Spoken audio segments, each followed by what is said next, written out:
Hello friends, welcome to academies PSC Kerala model of ഡെവലപ്മെൻറ്റിൻ്റെ പുതിയൊരു ക്ലാസ്സിലേക്ക് എല്ലാവർക്കും സ്വാഗതം. നമ്മളിപ്പോൾ കേരള മോഡൽ ഓഫ് ഡെവലപ്മെൻറ്റുമായിട്ട് ബന്ധപ്പെട്ട് എന്താണ് കേരള മോഡൽ ഓഫ് ഡെവലപ്മെൻറ്റ് എന്ന കാര്യങ്ങളൊക്കെ തുടക്കത്തിൽ പറഞ്ഞിട്ടുണ്ട് അല്ലേ. സോ ഇതിൻ്റെ കണ്ടിന്യൂഷൻ എന്ന രീതിയിൽ നമുക്ക് ഇന്ന് നോക്കാനുള്ളത് നമ്മുടെ സിലബസിൽ എടുത്തു പറയുന്ന significance of Kerala model of development എന്ന് പറയുന്ന സബ് ടോപ്പിക്കാണ്. സോ കഴിഞ്ഞ ക്ലാസ്സിൽ നമ്മൾ വളരെ ഡീറ്റെയിൽ ആയിട്ട് തന്നെ അതിൻ്റെ ഇവല്യൂഷനും കാര്യങ്ങളും പറഞ്ഞിട്ടുണ്ടല്ലേ. സോ കഴിഞ്ഞ ക്ലാസ്സിൽ പറഞ്ഞ പല കാര്യങ്ങളും കുറച്ച് ഡീറ്റെയിൽ ആയിട്ട് നമുക്ക് നോക്കാനുണ്ട്. എക്സാം പോയിന്റ് ഓഫ് വ്യൂ കുറച്ച് ഡീറ്റെയിൽ ആയിട്ട് നോക്കാനുണ്ട്. ആ ഒരു കാര്യങ്ങൾ പരീക്ഷയ്ക്ക് എന്താണ് സ്റ്റേറ്റ്മെൻറ്റ് ടൈപ്പിലൊക്കെ നമുക്ക് ചോദ്യ പേപ്പറിൽ കാണാൻ വേണ്ടി സാധിക്കും. പ്രധാനമായിട്ട് കാലിക്കറ്റ് യൂണിവേഴ്സിറ്റിയുടെ ടെക്സ്റ്റ് ബുക്കിലുള്ള കാര്യങ്ങൾ, MA അതുപോലെ BA ടെക്സ്റ്റ് ബുക്കിൽ പ്രതിപാദിക്കുന്ന കാര്യങ്ങളാണ് ഈ ഒരു ക്ലാസ്സിൽ നമ്മൾ കവർ ചെയ്തത്. ടെക്സ്റ്റ് ബുക്ക് ഓറിയൻറ്റഡ് ആയിട്ട് തന്നെയാണ് ചോദ്യങ്ങൾ പരീക്ഷയ്ക്ക് വരാറുള്ളത്. സോ നമുക്ക് എന്തായാലും ക്ലാസ്സിലേക്ക് പോവാം. എന്താണ് കേരള മോഡൽ ഓഫ് ഡെവലപ്മെൻറ്റുമായിട്ട് ബന്ധപ്പെട്ട് നമുക്ക് ഹൈലൈറ്റ് ചെയ്ത് പറയാനുള്ള പ്രധാനപ്പെട്ട ഫീച്ചേഴ്സ് അല്ലെങ്കിൽ അതിൻ്റെ പ്രധാനപ്പെട്ട കാര്യങ്ങളെന്ന് നമുക്ക് ആദ്യം ഒന്ന് പരിശോധിക്കാം. ഇവിടെ ഹൈലൈറ്റ് ചെയ്യേണ്ട പ്രധാനപ്പെട്ട കാര്യങ്ങൾ എന്തൊക്കെയാണ്? ആദ്യം ഹ്യൂമൻ ഡെവലപ്മെൻറ്റ് ഇൻഡെക്സ് നമുക്ക് നോക്കണം അല്ലേ. Human development index, human development index എന്ന് പറഞ്ഞ ഒരു കൺസെപ്റ്റ് UNDP-യുമായിട്ട് ബന്ധപ്പെട്ട് നമ്മൾ എന്താണ് 1990 മുതലാണ് പ്രധാനമായിട്ട് കേട്ടുവരുന്നത്. ഇതൊക്കെ പരീക്ഷയ്ക്ക് ചോദിച്ചിട്ടുണ്ട് പലതവണ, കഴിഞ്ഞ ക്ലാസ് നമ്മൾ പറഞ്ഞതുമാണ്. സോ ഈ ഒരു ഹ്യൂമൻ ഡെവലപ്മെൻറ്റ് ഇൻഡെക്സിൽ UNDP കാൽക്കുലേറ്റ് ചെയ്യാൻ വേണ്ടി തുടങ്ങിയ കാലഘട്ടം തൊട്ടിട്ട് ലീഡിംഗ് ആയിട്ട് എന്താണ് നമ്മുടെ കേരളം വരാറുണ്ടല്ലേ. ലോകത്തെ പല ഡെവലപ്ഡ് രാജ്യങ്ങളെയും എന്താണ് കമ്പയർ ചെയ്യാൻ വേണ്ടി പറ്റുന്ന രീതിയിൽ ഹ്യൂമൻ ഡെവലപ്മെൻറ്റ് ഇൻഡെക്സിൽ കേരളം മുന്നിട്ട് നിൽക്കുന്നുണ്ട്. ആ ഒരു കാര്യങ്ങൾ ആദ്യം നമുക്ക് ചർച്ച ചെയ്യണം.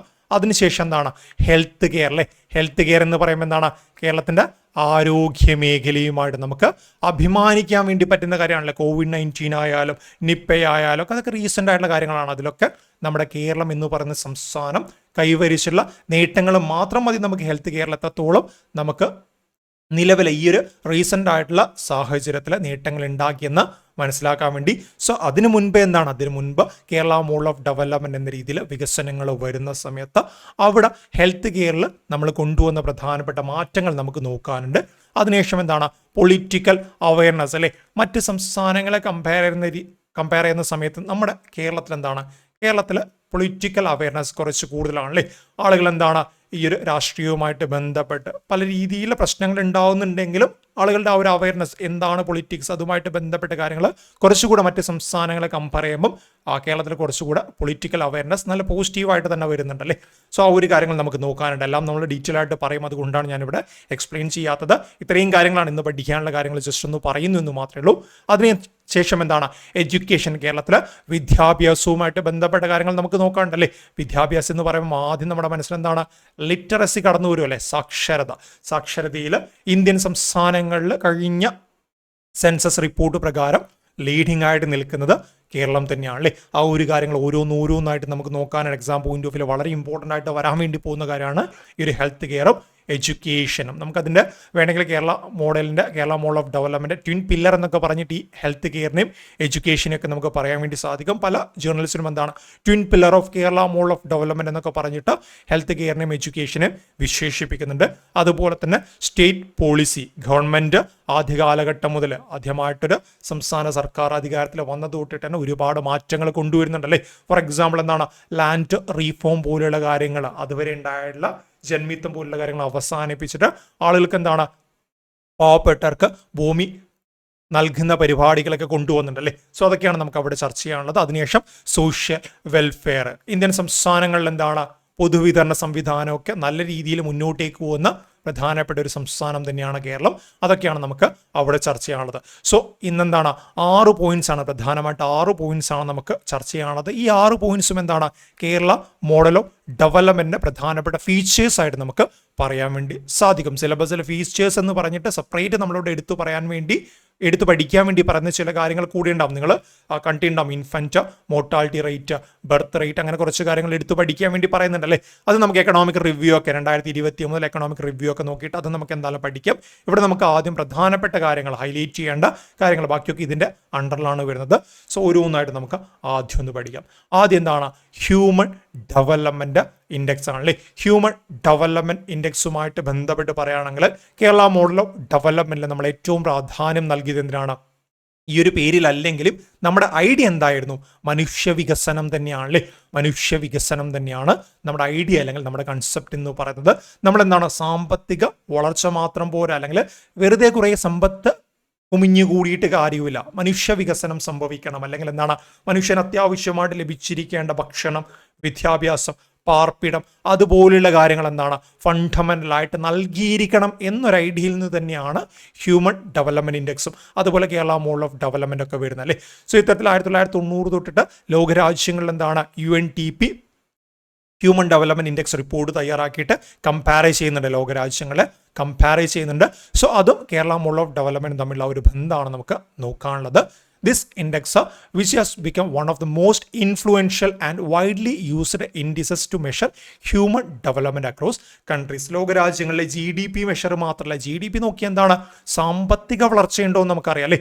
സാമ്പത്തിക വളർച്ച അല്ലെങ്കിൽ പണപരമായുള്ള വളർച്ചയുണ്ടോ എന്ന് GDP നമുക്ക് നോക്കിയാൽ നമുക്ക് മനസ്സിലാക്കാൻ വേണ്ടി സാധിക്കും. ബട്ട് ആ GDP കൊണ്ട് നമുക്ക് സാമ്പത്തികപരമായുള്ള വളർച്ച മാത്രം മതിയോ? പോരാ, മാനുഷികപരമായുള്ള വളർച്ച കൂടെ നമുക്ക് ആവശ്യമാണല്ലേ. ഹ്യൂമൻ ഡെവലപ്മെന്റ്, മനുഷ്യ വികസനം കൂടെ നമുക്ക് ആവശ്യമാണ്. ഇത്തരത്തിൽ ലോകരാജ്യങ്ങൾ പണത്തിന് മാത്രമാണോ പ്രാധാന്യം നൽകുന്നത്, അല്ലെങ്കിൽ മനുഷ്യന്റെ വികസനത്തിനും പ്രാധാന്യം നൽകുന്നുണ്ടോ എന്നറിയാൻ വേണ്ടിയിട്ട് UNDP ഒക്കെ സ്റ്റാർട്ട് ചെയ്തൊരു ഇൻഡെക്സ് ആണ് human development index. Gives Kerala model and international recognition. പിന്നീട് എന്താണ്, ആദ്യ കാലഘട്ടങ്ങൾ ഈ ഒരു പേരിലല്ലെങ്കിലും കേരള മോഡൽ ഓഫ് ഡെവലപ്മെന്റിലൂടെ അവരെന്താണ് ഉദ്ദേശിച്ചത്? മനുഷ്യ വികസനം തന്നെയാണല്ലേ. The human development index has been used since 1990. ഈ ഒരു വർഷം ഓൾറെഡി ഞാൻ കഴിഞ്ഞ ക്ലാസ്സിൽ പറഞ്ഞിട്ടുണ്ട്, പരീക്ഷയ്ക്ക് ചോദിച്ചിട്ടുണ്ടല്ലേ.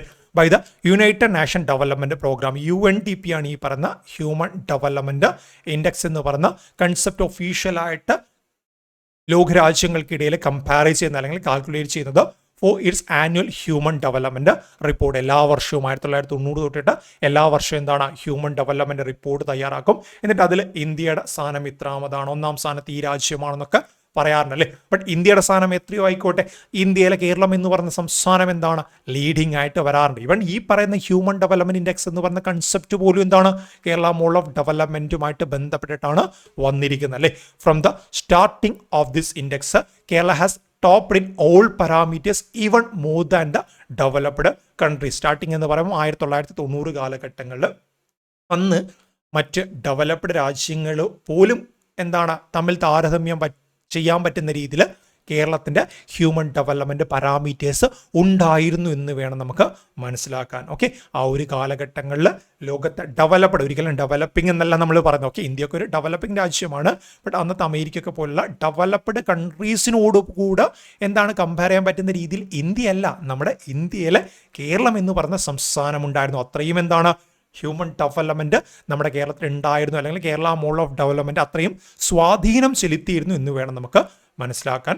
The Indian human development report 2018 prepared by Institute of Applied Manpower Research placed Kerala on top of the index for achieving highest literacy rate, quality health service and consumption expenditure of people with a 0.779 human development index ranking. Okay, അല്ലെങ്കിൽ ആ ഒരു point എന്ന രീതിയിൽ നമ്മൾ UNDPയുമായിട്ട് ബന്ധപ്പെട്ട് human development index വരുന്ന സമയത്ത് അവിടെ മൊത്തത്തിൽ ഇന്ത്യയാണ് പറയാം അല്ലേ, ഇൻക്ലൂഡിങ് കേരള, മൊത്തത്തിൽ ഇന്ത്യയുടെ കാര്യമാണ് പറയുന്നത്. ബട്ട് ഇവിടെ എന്താണ്, ഇവിടെ 2018 നമ്മുടെ ഇന്ത്യൻ ഹ്യൂമൻ ഡെവലപ്മെന്റ് റിപ്പോർട്ട് പുറത്തു വന്നു. നമ്മളിപ്പം സസ്റ്റൈനബിൾ ഡെവലപ്മെന്റ് ഗോളൊക്കെ ആയിട്ട് ബന്ധപ്പെട്ടിട്ട് UN SDG sustainable development goal റിപ്പോർട്ടൊക്കെ പുറത്തുവിടും അല്ലേ. ബട്ട് ഇന്ത്യയും എന്താണ് നീതി ആയോഗിന്റെ സഹായത്തോടുകൂടെ നാഷണൽ റിപ്പോർട്ടും പുറത്തുവിടാറുണ്ട്. അതുപോലെ തന്നെ UNDP പുറത്തുവിടുന്ന ഹ്യൂമൻ ഡെവലപ്മെന്റ് റിപ്പോർട്ട് കൂടാതെ നമ്മുടെ ഇന്ത്യയിലും എന്താണ്, ഇന്ത്യയിൽ institute of applied man power research ഒരു ഹ്യൂമൻ ഡെവലപ്മെന്റ് റിപ്പോർട്ട് 2018 പുറത്തുവിടുകയും ആ റിപ്പോർട്ടിൽ എന്താണ് ലിറ്ററസി റേറ്റിലായാലും ക്വാളിറ്റി ഹെൽത്ത് സർവീസിലായാലും എല്ലാത്തിലും എന്താണ് നമ്മുടെ കേരളം ലീഡിംഗ് ആയിട്ടുണ്ടായിരുന്നു. 0.779 പോയിന്റും എന്താണ് HDAയും നമ്മുടെ കേരളത്തിന് ഉണ്ടായിരുന്നു. ചിലപ്പം ചോദ്യം വരാം.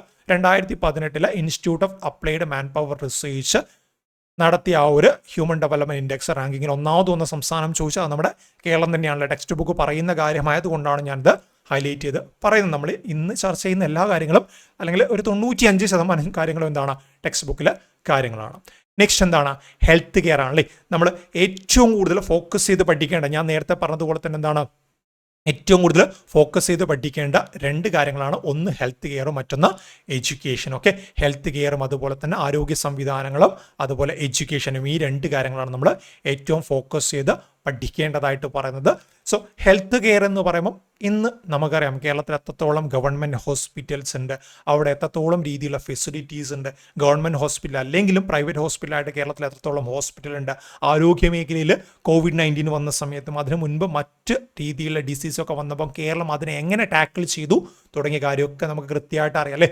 UN അതുപോലെ വളരെ പ്രധാനപ്പെട്ട ഒരുപാട് സംഘടനകളും, UN അല്ല WHO പോലുള്ള വളരെ പ്രധാനപ്പെട്ട ഒരുപാട് സംഘടനകൾ എന്താണ് കേരളത്തിൻ്റെ ഈ ഒരു മേഖലയിൽ, ആരോഗ്യ മേഖലയിൽ നേട്ടങ്ങളെ പ്രശംസിച്ചിട്ടുണ്ടല്ലേ. സോ ഇതിൻ്റെയൊക്കെ തുടക്കം എവിടുന്ന് തന്നെയാണ് നമ്മുടെ Kerala model of development 1970s ആരംഭിച്ച സമയത്ത് തന്നെയാണ് ഇതിൻ്റെയും തുടക്കവും കാര്യങ്ങളൊക്കെ വരുന്നത് അല്ലേ.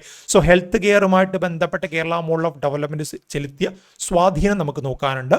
The basis for the state's impressive health standard is the statewide infrastructure of primary health centers. ഞാൻ കഴിഞ്ഞ ക്ലാസ്സിൽ പറഞ്ഞതുപോലെ തന്നെ നമ്മുടെ കേരളത്തിൽ എന്താണ് ഒരുപാട് പ്രാഥമിക ആരോഗ്യ കേന്ദ്രങ്ങൾ നമുക്ക് കാണാൻ വേണ്ടി സാധിക്കും അല്ലേ. ഇവിടെ നമ്മുടെ പഞ്ചായത്തിലൊക്കെ പ്രൈമറി ഹെൽത്ത് സെൻറ്റേഴ്സും അതിൻ്റെ സബ് സെൻറ്റേഴ്സും ഒക്കെ കാണാൻ വേണ്ടി സാധിക്കും അല്ലേ. മിനിമം എന്താണ് ഇത്ര കിലോമീറ്റർ ഡിസ്റ്റൻസിലെങ്കിലും ഒരു പഞ്ചായത്തൊക്കെ ആയിട്ട് ബന്ധപ്പെട്ട പ്രൈമറി PHC എന്ന് നമ്മൾ പറയാറില്ല, പ്രൈമറി ഹെൽത്ത് സെൻറ്റേഴ്സ് കാണാൻ വേണ്ടി സാധിക്കല്ലേ. അത് തന്നെയാണ് നമ്മുടെ ആരോഗ്യ മേഖലയിൽ ഇത്രയും നേട്ടങ്ങൾ ഉണ്ടാവാനുള്ള ഒരു പ്രധാനപ്പെട്ട കാര്യം. പല സംസ്ഥാനങ്ങളും നമ്മൾ കേൾക്കാറുണ്ടല്ലേ, ഒരു അസുഖം വന്നു കഴിഞ്ഞാൽ ചിലപ്പോൾ എന്താണ് 50-100 കിലോമീറ്ററൊക്കെ ആ ഒരു വ്യക്തിയെ എടുത്ത് കൊണ്ടുപോയി കഴിഞ്ഞാൽ മാത്രമേ ഒരു ബേസിക് ആയിട്ടുള്ള ഹെൽത്ത് ചെക്കപ്പ് പോലും കിട്ടൂ എന്ന് പറയാറുണ്ടല്ലേ. ബട്ട് ഇവിടെ അതൊന്നുമില്ല. ഇത്ര കിലോമീറ്റർ ചുറ്റളവിൽ നമുക്ക് പരമാവധി ഈസിലി ആക്സസിബിൾ ആവുന്ന രീതിയിൽ ഹെൽത്ത് സെൻറ്റേഴ്സ് അവൈലബിൾ ആണ്. അതൊക്കെ കൊണ്ട് തന്നെയാണ് കേരളത്തിൻ്റെ ആരോഗ്യ മേഖല ഇത്രയും മെച്ചപ്പെട്ട് നിൽക്കുന്നത്. There are over 3,600 government medical institutions in the state with 330 beds per 1 lakh population, the highest in the country. നമ്മുടെ കേരളത്തിൽ എന്താണ്, കേരളത്തിൻ്റെ മെഡിക്കൽ ഇൻസ്റ്റിറ്റ്യൂഷൻ അതായത് മെഡിക്കൽ കോളേജും അതുപോലെ തന്നെ ഹോസ്പിറ്റലും എല്ലാം എടുത്തു കഴിഞ്ഞാൽ 3600-ലധികം ഗവൺമെൻറ് മെഡിക്കൽ ഇൻസ്റ്റിറ്റ്യൂഷൻസ് കേരളത്തിൽ ലഭ്യമാണ്. എക്സാക്റ്റ് കണക്കൊന്നുമല്ല, ടെക്സ്റ്റ് ബുക്കിൽ പറയുന്നത് എനിക്ക് തോന്നുന്നു 2700 എങ്ങാണ്ടാണ്. ബട്ട് ആ ഒരു ടെക്സ്റ്റ് ബുക്ക് 2019 പ്രിന്റ് ചെയ്തായതുകൊണ്ട് ഞാനൊന്ന് ക്രോസ് ചെക്ക് ചെയ്തിട്ട് 3600 എന്ന രീതിയിൽ മാറ്റി, അത്ര മാത്രമേ ഉള്ളൂ. അതുപോലെ ഈ ഒരു കണക്കുകൾ കൃത്യമായിട്ട് പഠിച്ചു വെക്കണം. 330 ബെഡ്സ് പെർ 1 lakh പോപ്പുലേഷൻ ആണല്ലോ കേരളത്തിൻ്റെ ആരോഗ്യ സംവിധാനത്തിൽ നമ്മൾ പ്രധാനമായിട്ട് പറയേണ്ട കാര്യമാണ്. 1 ലക്ഷം ആളുകൾ അധിവസിക്കുന്ന പ്രദേശത്തിൽ 330 ആളുകൾക്ക് അസുഖം വന്നു കഴിഞ്ഞാൽ എന്താണ് അവർ അഡ്മിറ്റ് ചെയ്യാനുള്ള ഫെസിലിറ്റീസ് അല്ലെങ്കിൽ ആ രീതിയിൽ എന്താണ് നമ്മുടെ ഗവൺമെന്റിന്റെ ഭാഗത്ത് തന്നെ വരുന്നുണ്ട് അല്ലേ. കൂടാതെ എന്താണ് പ്രൈവറ്റും കാര്യങ്ങളും വരുന്നുണ്ട്. ഇന്ത്യയിൽ മറ്റേത് സംസ്ഥാനം എടുത്തു നോക്കിക്കഴിഞ്ഞാലും ഇത്ര ഫെസിലിറ്റി നമുക്ക് കിട്ടത്തില്ല. 1 lakh പോപ്പുലേഷന് 330 ബെഡ്സ് എന്ന് പറഞ്ഞ നമ്പേഴ്സ് മറ്റേത് സംസ്ഥാനം എടുത്തു നോക്കിയാലും നിലവിൽ നമുക്ക് കാണാൻ വേണ്ടി സാധിക്കത്തില്ല. സോ അതെന്താണ് കേരള മോഡൽ ഓഫ് ഡെവലപ്മെന്റ് മറ്റൊരു അച്ചീവ്മെന്റ് ആണ്. ഇതൊക്കെ നമ്മൾ ഇന്ന് ആസ്വദിക്കുന്ന പല കാര്യങ്ങളും എന്താണ്, അല്ലെങ്കിൽ ഇന്ന് നമ്മൾ അനുഭവിക്കുന്ന പല സൗകര്യങ്ങളും എന്താണ്, അന്ന് കേരള മോഡൽ ഓഫ് ഡെവലപ്മെന്റ് വെച്ച് തുടങ്ങിയിട്ട് നമുക്ക് ലഭിച്ചുള്ള കാര്യങ്ങളാണ്. Almost all mother taught to breastfeed and a state supported nutrition program for pregnant and new mother. Infant mortality in 2011 was 12 per 1000 compared with 91 for low income countries generally.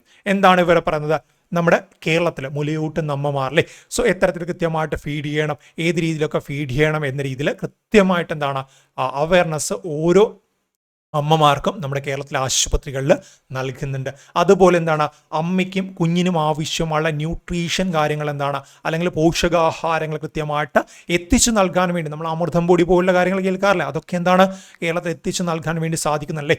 ഇതൊക്കെ കൊണ്ട് തന്നെ എന്താണ് infant mortality rate വളരെ വളരെ കുറവാണ്. 12 per 1000, 1000 കുട്ടികൾ ജനിച്ചു കഴിഞ്ഞാൽ അവിടെ മാക്സിമം ഒരു 12 കുട്ടികളൊക്കെ ഏതെങ്കിലും രീതിയിൽ മരണപ്പെട്ടാലായി. അത്രയും എന്താണ് വളരെ കുറവാണ്. ഈ ഒരു നമ്പർ എന്ന് പറയുന്നത് മറ്റ് സംസ്ഥാനങ്ങളൊക്കെ കമ്പയർ ചെയ്യുമ്പോൾ വളരെ കുറവാണ്. ചില ലോ ഇൻകം കൺട്രീസിലൊക്കെ എന്താണ് 1000 കുട്ടികൾ ജനിക്കുന്ന സമയത്ത് 91 കുട്ടികളൊക്കെ മരണപ്പെടാറുണ്ട്. അത് കമ്പയർ ചെയ്യുമ്പോൾ അതിൻ്റെ പകുതി പോലും നമ്മുടെ കേരളത്തിൽ ഇല്ല അല്ലേ. ഇത് 2011 സെൻസസ് റിപ്പോർട്ട് പ്രകാരമുള്ള ഡാറ്റയാണ് ഞാനിവിടെ പറഞ്ഞത്. എക്കണോമിക് റിവ്യൂ 2000 2023 വന്ന റിപ്പോർട്ട് നമുക്ക് സെപ്പറേറ്റ് നോക്കാം. ഇൻഫൻറ്റ് മോർട്ടാലിറ്റി എന്ന് പറഞ്ഞ ഫീച്ചർ നമ്മളോട് സെപ്പറേറ്റ് എടുത്ത് പഠിക്കാൻ വേണ്ടി പറയുന്നുണ്ട് സിലബസിൽ. ആ ഒരു ബർത്ത് റേറ്റും കാര്യങ്ങളൊക്കെ സെപ്പറേറ്റ് നമ്മളോട് നോക്കാൻ വേണ്ടി പറയുന്നുണ്ട്. അതൊക്കെ നമുക്ക് എന്താണ് ആ ഒരു ടോപ്പിക്ക് വരും നെക്സ്റ്റ്, അതൊക്കെ ആയിരിക്കും വരുന്നത്. ആ ഒരു കാര്യങ്ങൾ വരുമ്പോൾ നമുക്ക് അതൊക്കെ മെല്ലെ മെല്ലെ പഠിച്ചു പോകാം. ഇവിടെ നമ്മൾ മൊത്തത്തിൽ എന്താണ് ഒരു Kerala model of development overview എന്ന രീതിയിൽ പ്രധാനപ്പെട്ട ഫീച്ചേഴ്സ് നോക്കുന്നു, അത്രമാത്രം ഓർത്തു വെച്ചാൽ മതി. ഇനി 2011 സെൻസസ് പ്രകാരം കേരളത്തിലെ ഇൻഫന്റ് മോർട്ടാലിറ്റി റേറ്റ് എത്രയായിരുന്നു വെച്ചാൽ 12/1000. 1000 കുട്ടികൾ ജനിക്കുമ്പോൾ 12 കുട്ടികൾ മരണപ്പെട്ടേക്കാം. അത് പല ലോ ഇൻകം കൺട്രീസിലും എന്താണ് 90 എന്നാണല്ലേ. ആലോചിച്ചേക്ക്, 90 എന്ന് പറയുമ്പോൾ അറൗണ്ട് 10% ആണ്. 1000 കുട്ടികൾ ജനിക്കുമ്പോൾ അവിടെ 91 കുട്ടികൾ മരിക്കുന്നു എന്ന് പറയുമ്പോൾ അറൗണ്ട് 10% അല്ലെങ്കിൽ 9.1% ആണ് ഇൻഫന്റ് മോർട്ടാലിറ്റി റേറ്റ്. എന്നാൽ നമ്മുടെ കേരളത്തിൽ എന്താണ് 1.2% എന്ന രീതിയിൽ മാത്രം. 1.2% അല്ല, ഓക്കെ, 1000 വരുന്ന സമയത്ത് അതിലും കുറവാണല്ലോ, പോയിന്റ് സംതിങ് ആണ് വരുന്നത്. ആ ഒരു പെർസെൻറ്റേജ് ആണ് വരുന്നത്. ആ രീതിയിലൊന്ന് ഓർത്തു വെച്ചാൽ 1.2 ആണ്, 0.2 അല്ല. ഞാൻ കാൽക്കുലേറ്റ് ചെയ്തതിൽ തെറ്റുണ്ടോ എന്നറിയില്ല. 1000 കുട്ടികൾ ജനിക്കുമ്പോൾ 12 കുട്ടികൾ മരണപ്പെടുന്നു. 1.2% സംതിങ് ആണ് ആ ഒരു പെർസെൻറ്റേജ് വരുന്നത് അല്ലേ. The biggest achievement of Kerala model of development is control the population growth. എന്തുകൊണ്ട് ഈ പറയുന്ന ഇൻഫന്റ് മോർട്ടാലിറ്റി റേറ്റും അതുപോലെ തന്നെ ആരോഗ്യ സംവിധാനത്തിൽ നമുക്ക് നേട്ടമുണ്ടാക്കാൻ വേണ്ടി സാധിച്ചു എന്ന് പറഞ്ഞ് സ്റ്റേറ്റ്മെന്റ് ടൈപ്പിലൊരു ചോദ്യം വന്നാൽ നമ്മൾ പറയണം control of the population growth. Which among the following is the biggest achievement of Kerala model of development in case of health care എന്ന് ചോദിച്ചാൽ control of the population growth ഉണ്ടെങ്കിൽ അതാണ് നമ്മൾ അവിടെ എടുക്കേണ്ടത്. ടെക്സ്റ്റ് ബുക്കിൽ കൃത്യമായിട്ട് പറഞ്ഞ ഫാക്റ്റ് ആണ്. The biggest achievement of Kerala model of development എന്താണ്? Control of the population growth. അവിടെ റാൻഡമായിട്ട് മുന്നോട്ടേക്ക് പോയിക്കൊണ്ടിരുന്ന ജനസംഖ്യാ വളർച്ച എന്താണ് നമ്മൾ നിയന്ത്രണ വിധേയമാക്കിയല്ലേ. കേരളത്തിൽ എന്താണ്, കേരളം മാത്രമല്ല എവിടെയായി കഴിഞ്ഞാൽ ലഭ്യമായ റിസോഴ്സിന് അനുസരിച്ചുള്ള പോപ്പുലേഷൻ മാത്രമേ നമുക്ക് അഫോർഡ് ചെയ്യാൻ വേണ്ടി പറ്റത്തുള്ളൂ അല്ലേ. ഫോർ എക്സാമ്പിൾ ഞാൻ വളരെ സിമ്പിളാണ് നമ്മുടെ വീടുകളിൽ തന്നെ കാര്യങ്ങൾ പറയാം. ഇപ്പം നമ്മുടെ വീട്ടിൽ മദർ ജോലിക്ക് പോകുന്നുണ്ട്. ഫാദറിന് എന്താണ് മാസം ഒരു 10,000 രൂപയും മദറിന് മാസം ഒരു 15,000 രൂപ. മൊത്തത്തിൽ ആ ഒരു വീട്ടിൽ എന്താണ് ഒരു 25,000 രൂപ മാസത്തിൽ വരുമാനമുണ്ട്. ഇവർക്ക് എന്താണ് 2 കുട്ടികളുണ്ട് അല്ലേ. 2 കുട്ടികളുണ്ടെന്ന് വിചാരിക്കുക. 2 കുട്ടികൾ അവർക്ക് മോശമില്ലാതെ നോക്കാൻ വേണ്ടി സാധിക്കും. ഈ 2 കുട്ടികൾ എന്നുള്ളത് 10 കുട്ടികളായിട്ട് മാറിയ അവസ്ഥ ആലോചിച്ച് നോക്കുക നിങ്ങൾ. 10 കുട്ടികളായിട്ട് മാറിക്കഴിഞ്ഞാൽ അവസ്ഥ എന്താണ്? ഈ പറയുന്ന 25,000 രൂപ കൊണ്ട് ഒരു മാസം 10 കുട്ടികളെ പ്ലസ് അച്ഛനമ്മ 12 പേർക്ക് ജീവിക്കാൻ വേണ്ടി പറ്റുമെന്ന് നിങ്ങൾക്ക് തോന്നുന്നുണ്ടോ? ഇല്ല അല്ലേ. സോ അവിടെ എന്ത് വേണം? അവിടെ കൃത്യമുള്ളൊരു ഫാമിലി പ്ലാനിങ് ഉണ്ടെങ്കിൽ 25,000 രൂപ എന്ന് പറഞ്ഞ വരുമാനം കൊണ്ട് 2 കുട്ടികളെ അവർക്ക് എന്താണ് വളർത്താൻ സാധിക്കുമെങ്കിൽ അവരങ്ങനെ മുന്നോട്ട് പോകും അല്ലേ. സോ അങ്ങനെ ആ രീതിയിൽ ചിന്തിക്കണമെങ്കിൽ മറ്റൊരു കാര്യം കൂടിയുണ്ട്. എന്താണ്? വിദ്യാഭ്യാസം, എഡ്യൂക്കേഷൻ ആണല്ലേ. പ്രോപ്പറായിട്ടുള്ള എഡ്യൂക്കേഷൻ വേണം. അത് നമ്മുടെ നെക്സ്റ്റ് ടോപ്പിക്കായിട്ട് വരുന്നുണ്ട്. സോ ഈ പറഞ്ഞതുപോലെ കൃത്യമായുള്ള പോപ്പുലേഷൻ ഗ്രോത്ത് കൺട്രോൾ ചെയ്യാൻ വേണ്ടിയിട്ട് കേരള മോഡൽ ഓഫ് ഡെവലപ്മെന്റിലൂടെ നമുക്ക് സാധിച്ചു. അതൊക്കെ കൊണ്ട് തന്നെയാണ് ഇത്രയും പറഞ്ഞ കാര്യങ്ങൾ എന്താണ് നമുക്ക് അച്ചീവ് ചെയ്യാൻ വേണ്ടി സാധിച്ചത്. In the 70s the growth rate in population declined from 2.33% in the 60s to 1.76%. അതുവരെ 2.33% എന്താണ് ഈ പറയുന്ന പോപ്പുലേഷനിലെ വളർച്ചാ നിരക്ക് ഓരോ വർഷം ഉണ്ടായിരുന്നെങ്കിൽ അത് 1.7% ആയിട്ട് കുറയ്ക്കാൻ വേണ്ടി സാധിച്ചു അല്ലേ. ആ രീതിയിൽ ഓർത്തേക്കണം. ഓരോ വർഷം എന്താണ് 2.33% എന്ന് പറഞ്ഞ ജനന നിരക്ക് ഉണ്ടായിരുന്നത് അല്ലെങ്കിൽ പോപ്പുലേഷൻ ഗ്രോത്ത് വളർച്ചാ നിരക്ക് ഉണ്ടായിരുന്നത് 1.76 ആയിട്ട് കുറയ്ക്കാൻ വേണ്ടിയിട്ട് സാധിച്ചിട്ടുണ്ട്. അത് തന്നെ എന്താണ് Kerala model of development biggest achievement ആയിട്ട് നമുക്ക് പറയാൻ വേണ്ടി സാധിക്കും. ടെക്സ്റ്റ് ബുക്കിൽ ഹൈലൈറ്റ് ചെയ്ത് പറഞ്ഞതുകൊണ്ട് അത് അതുപോലെ കോപ്പി പേസ്റ്റ് ചെയ്ത് ഇടാറുണ്ടെന്ന് കൂടെ ഓർത്ത് വയ്ക്കണം. In Kerala the birth rate is 40% below that of national average and almost 60% below the rate for poor countries in general. അതായത് നമ്മുടെ ഇന്ത്യൻ നാഷണൽ ആവറേജിന്റെ 40% താഴെയാണ് നമ്മുടെ കേരളത്തിലെ ബർത്ത് റേറ്റ് വരുന്നത്. ബർത്ത് റേറ്റ് എന്ന് പറയുമ്പോൾ എന്താണ്? പോപ്പുലേഷൻ്റെ വളർച്ച തന്നെയാണ്. ജനനനിരക്ക് എന്ന് പറയുമ്പോൾ അത്രയും പോപ്പുലേഷൻ കൂടുന്നു എന്നാണ് അർത്ഥം. In Kerala birth rate is 40% below that of national average. എത്ര ശതമാനമാണ് നാഷണൽ ആവറേജിൻ്റെ എത്ര ശതമാനം താഴെയായിട്ടാണ് കേരളത്തിലെ ബർത്ത് റേറ്റ് കിടക്കുന്നതെന്ന് ചോദിച്ചാൽ 40% below that of national average ആണെന്ന് പറയാൻ വേണ്ടി സാധിക്കണം.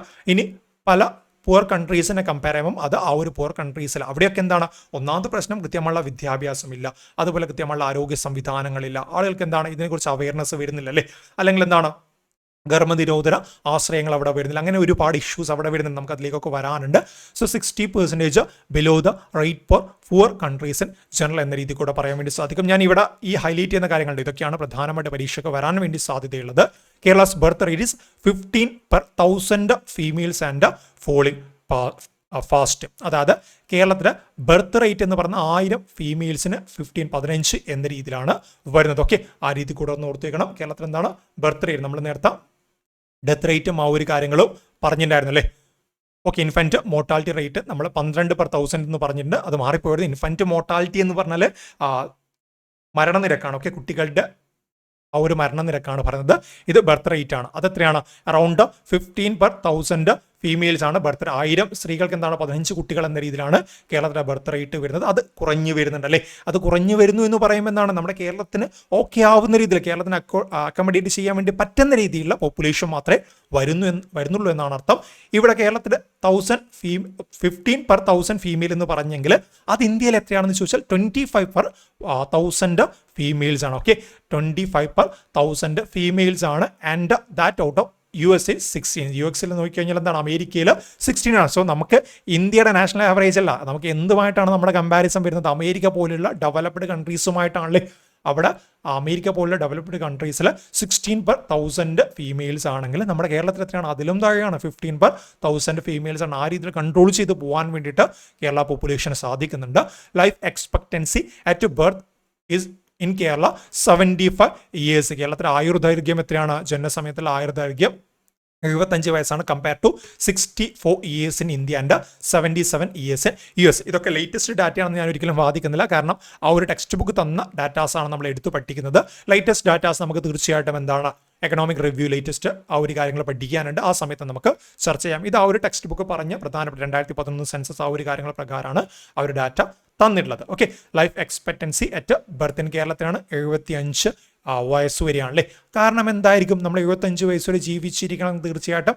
അതിനിടയിൽ നമുക്ക് എന്ത് അസുഖം വന്നാലും അത് കൃത്യമായിട്ട് ട്രീറ്റ് ചെയ്ത് കൊണ്ടുപോകാൻ വേണ്ടി നമുക്ക് സാധിക്കണം അല്ലേ. സോ അത്തരം ആരോഗ്യ സംവിധാനങ്ങൾ കേരളത്തിൽ ഉള്ളത് കൊണ്ടാണ് കേരളത്തിൽ 75 എന്ന് പറയുന്ന ഉയർന്ന ആയുർദൈർഘ്യം വരുന്നത്.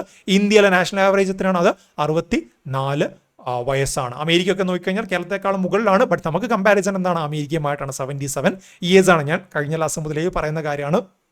നമ്മുടെ കമ്പാരിസൺ എപ്പോഴും എങ്ങനെയാണ് വരുന്നത്? നമ്മുടെ കമ്പാരിസൺ എന്ന് പറയുന്നത് US ഒക്കെ പോലെയുള്ള ഡെവലപ്ഡ് കൺട്രീസ് ആണ്. അതാണ് എന്ത്? Kerala model of development.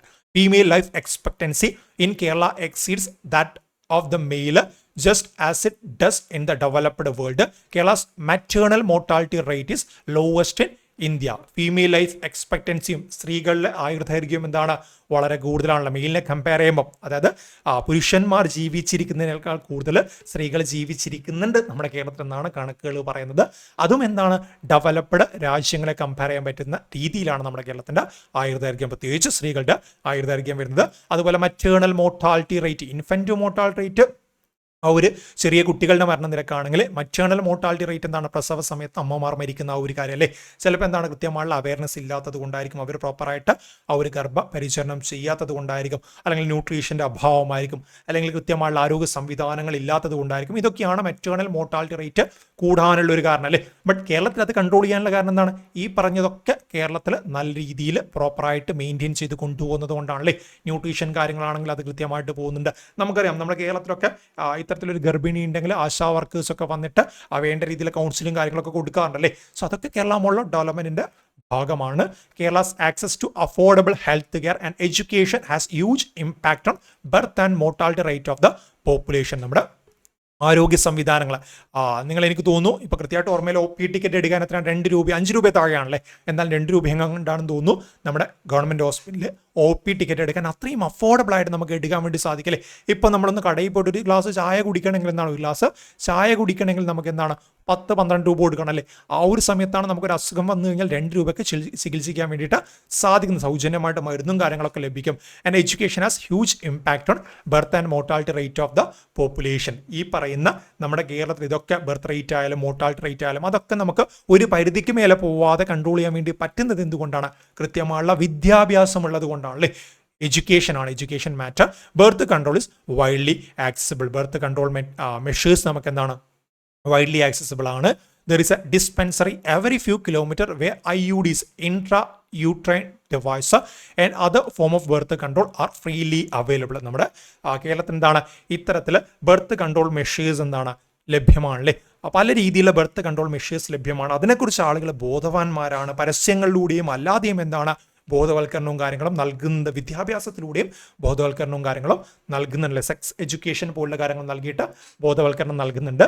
The health clinic provide cheap health care for children, programme for mother like breast feeding and state support and nutrition programme for pregnant and new mothers. ഞാൻ നേരത്തെ പറഞ്ഞതുപോലെ എന്താണ്, നമ്മൾ കുട്ടികൾക്ക് അമൃതം പൊടിയും കാര്യങ്ങളും അതുപോലെ ഗർഭിണികൾക്കും ഇത്തരത്തിലുള്ള ആരോഗ്യപരമായുള്ള ഭക്ഷണവും കാര്യങ്ങളും കൃത്യമായിട്ട് അവരുടെ അവസ്ഥ എന്താണെന്ന് കൃത്യമായിട്ട് ഗവൺമെൻറ് മോണിറ്റർ ചെയ്യുന്നു. ആശുപത്രികൾ, ഗവൺമെൻറ് ഹോസ്പിറ്റൽ എന്താണ് നമുക്ക് മറ്റെങ്ങും ലഭിക്കാത്ത രീതിയിലെ ഫെസിലിറ്റിയും കാര്യങ്ങളും ലഭിക്കുന്നു. അങ്ങനെ ഒരുപാട് രീതിയിൽ കേരള മോഡൽ ഓഫ് ഡെവലപ്മെൻറ്റ് വളർന്നിട്ടുണ്ട്.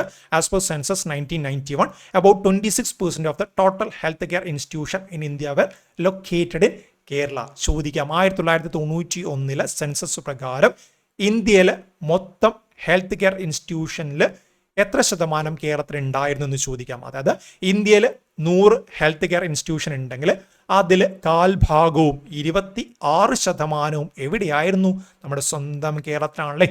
1991 സെൻസസ് പ്രകാരമുള്ള റിപ്പോർട്ടാണ്. അതുകൂടെ അവിടെ നിന്ന് ഓർത്തു വെച്ചാൽ മതി. ഇനി ഹെൽത്ത് കെയറിൽ വന്ന് നമ്മൾ ഇത്ര നേരം പറഞ്ഞ കാര്യങ്ങൾ ഒന്ന് ക്രോഡീകരിക്കുകയാണെങ്കിൽ, ഇനി നിങ്ങൾക്ക് ഇത്രയും കേൾക്കാൻ വയ്യെങ്കിൽ ഇതൊന്ന് ക്രോഡീകരിച്ച് പഠിച്ചാലും മതി. അത്തരത്തിൽ നമുക്ക് സിമ്പിളായുള്ള എന്താണ് നമ്മൾ ഹാക്സ് എന്നൊക്കെ പറയില്ലേ, അത്തരത്തിൽ ചില ഹാക്സും ഞാൻ ഇവിടെ കൊടുത്തിട്ടുണ്ട്. Development in the health sector എന്തൊക്കെയാണ്?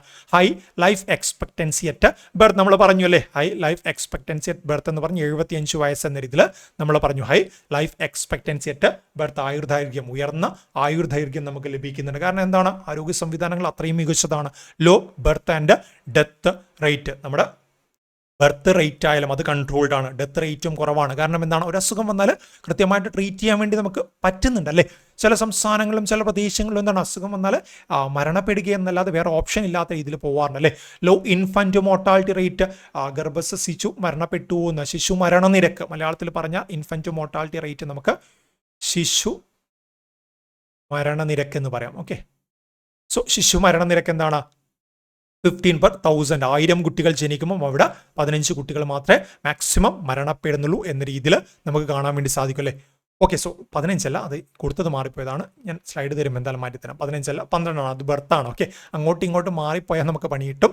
സോ ആ രീതിയിൽ അവിടെ നിന്ന് ഓർത്തു വെച്ചാൽ മതി. Okay, low infant mortality rate, high tech method of diagnosis and therapy. Latest ഇതിൻ്റെ കാര്യങ്ങളൊക്കെ നമ്മൾ എന്തായാലും അങ്ങോട്ട് നോക്കും. ഈ ഒരു ഇൻഫൻറ്റ് മോർട്ടാലിറ്റി റേറ്റും അതുപോലെ തന്നെ ബർത്ത് റേറ്റും ഒക്കെ നമുക്ക് ലേറ്റസ്റ്റ് ആയിട്ടുള്ള എക്കണോമിക് റിവ്യൂ ഡാറ്റ നോക്കുമ്പോൾ നോക്കാനുണ്ട്. ഇത് ഞാൻ ടെക്സ്റ്റ് ബുക്കിലെ കാര്യങ്ങൾ, പ്രധാനപ്പെട്ട കാര്യങ്ങൾ, അതുപോലെ അവർ ഓർഡർ തന്നിട്ടുണ്ട്. ആ കാര്യങ്ങൾ ഞാൻ ഓർഡർ പഠിപ്പിക്കുന്നു മാത്രമേ ഉള്ളൂ.